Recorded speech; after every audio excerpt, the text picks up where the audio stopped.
In the World Peace Diet, one of the things that early on in the book I talk about is that the last revolution that this culture ever experienced was between 8 and 10,000 years ago, and I call it the herding revolution, where we basically, actually started in the country that is now Iraq, started to own animals. The first time people started owning animals, seeing them merely as property. That was the fundamental reduction, and with that came everything else. We started owning human beings, slavery happened, we started having this rich elite that emerged, and they owned the capital. Capital means head, as in head of livestock. So the first capitalism was 10,000 years ago with this wealthy elite that emerged that owned the capital. They wanted more land. They wanted more capital. The fastest way to get rich quick back then was to steal, was actually to go to war and fight against other capitalists to steal their livestock or to win their livestock by defeating them in battle. The very first word for war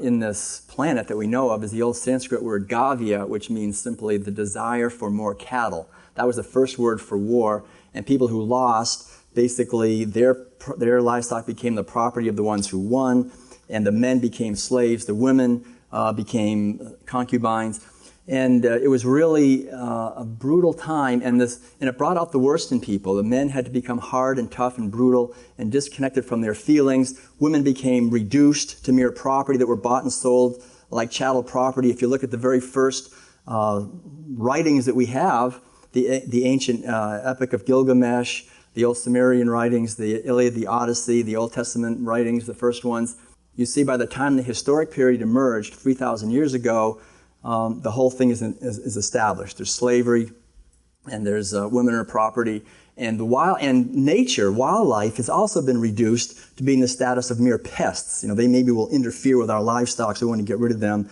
And whoever owned the most capital, the most sheep and goats and cows, they were the ones who controlled society. They controlled all the institutions. They controlled religion and education. And is it any different today?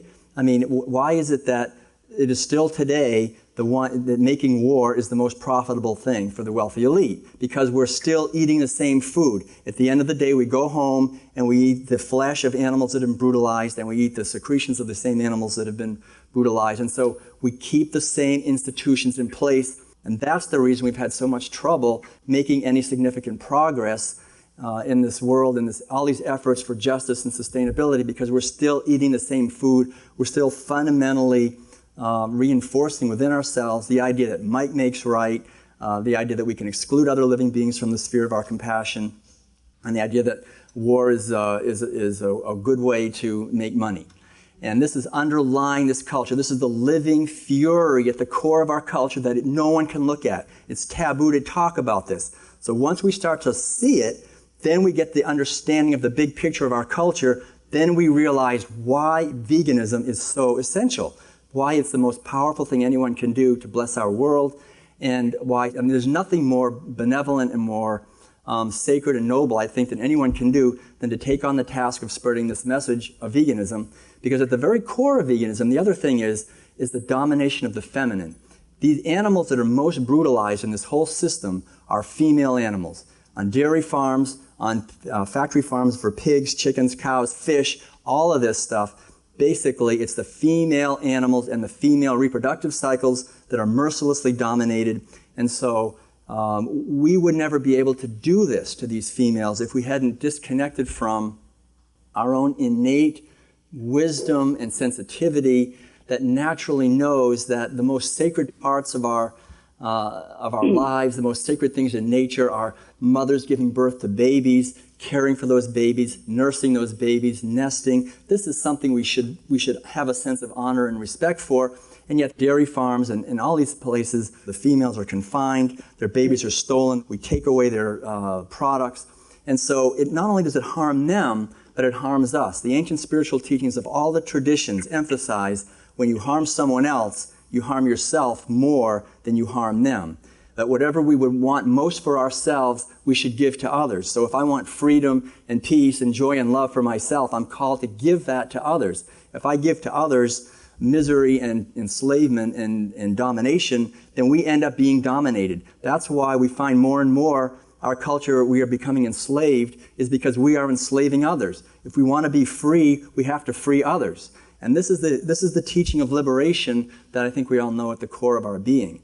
I remember growing up in Concord, Massachusetts, and I just ate the food, massive amounts of meat, dairy, and eggs. And I remember when I was about 8 years old, I said to my mother, "So, is this what everybody eats?" And she said, "Yeah, this is what everybody eats." And then she said, "Well, there are vegetarians." and she said it like, "But don't worry, you'll never meet one. They live on another planet. They're like far away, and don't worry." And I remember I grew up, and when I was about 12 or 13 years old, I went to this dairy farm. I went away to a summer camp in Vermont, and it was affiliated with a dairy farm that was organic, and this was like in the mid-60s, I guess, or something. And it was so